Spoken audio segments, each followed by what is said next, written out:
Hello friends, welcome to sky G के trick.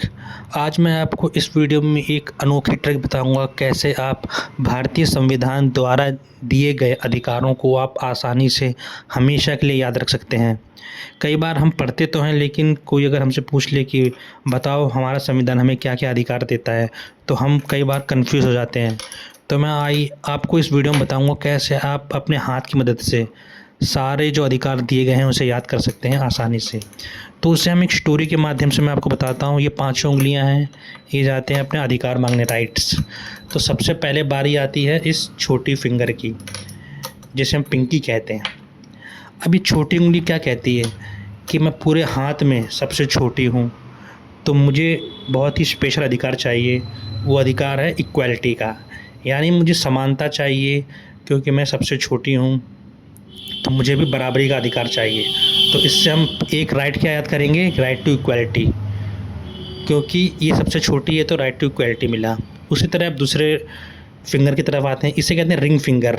तो दोस्तों, हम जानते हैं कि जो हमारे देश में या विश्व में जो क्रिश्चियन होते हैं वो इसी उंगली पे अंगूठी बना के शादी करते हैं। तो हम इस उंगली से याद रखेंगे एक विशेष धर्म के बारे में।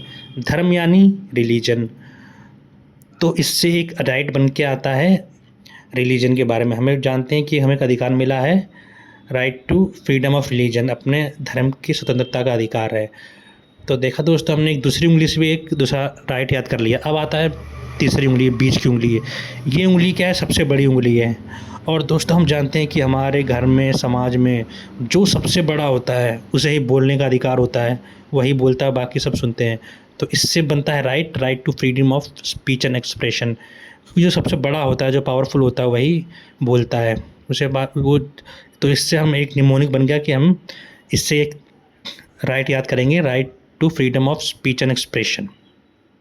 तो हमने देखा दोस्तों, 3 राइट याद कर लिए। अब आते हैं चौथी फिंगर में। ये होता है, हम दोस्तों जानते हैं जब भी वोटिंग होती है तो हम इसी उंगली में इंक लगाई जाती है। तो हम इससे याद रखेंगे जो हमारी 4 फिंगर होती है कि राइट टू कॉन्स्टिट्यूशनल रेमेडीज़, कि इसी में इंक लगाई जाती है, इसी से हमें संविधान का वोट देने का अधिकार मिलता है।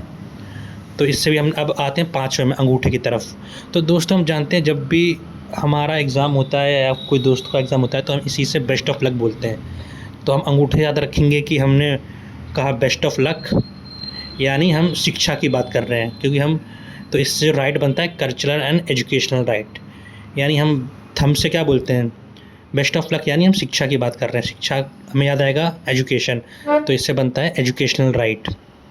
तो हमने दोस्तों देखो 5 राइट याद कर लिए हैं। छोटी फिंगर से right to equality, ring finger से right to freedom of religion, middle finger से right to freedom of speech and expression, 4 finger से राइट टू कॉन्स्टिट्यूशनल रेमेडीज़, और थंब से कल्चरल एंड एजुकेशनल राइट।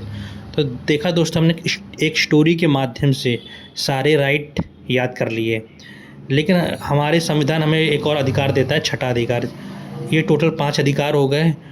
तो मुझे आशा है कि आप ये 5 अधिकार आसानी से समझ गए होंगे एक स्टोरी के द्वारा। जैसे छोटी फिंगर सबसे छोटी है, उसे चाहिए इक्वालिटी। रिंग फिंगर से याद आएगा रिलीजन, तो उससे याद आएगा। मिडिल फिंगर से याद आएगा कि सबसे बड़ी है, तो जो सबसे बड़ा होता है उसे स्पीच ऑफ एक्सप्रेशन याद आएगा।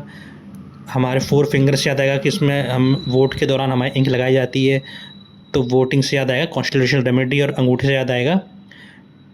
अब आते हैं, अब देखिए दोस्तों, हमने सारे मुट्ठी बना ली है, इससे भी एक राइट बनता है।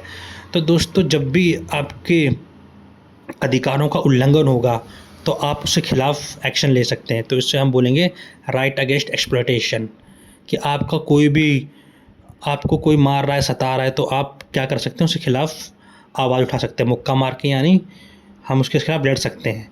तो मुट्ठी से याद आएगा कि लड़ना, क्योंकि हम लड़ते वक्त मुट्ठी का इस्तेमाल करते हैं, और इसी से हमें याद आएगा राइट टू कॉन्स्टिट्यूशनल रेमेडीज़। तो दोस्तों, अगर आपको वीडियो पसंद आया हो तो ज़रूर पेज लाइक करें, सब्सक्राइब करें। धन्यवाद।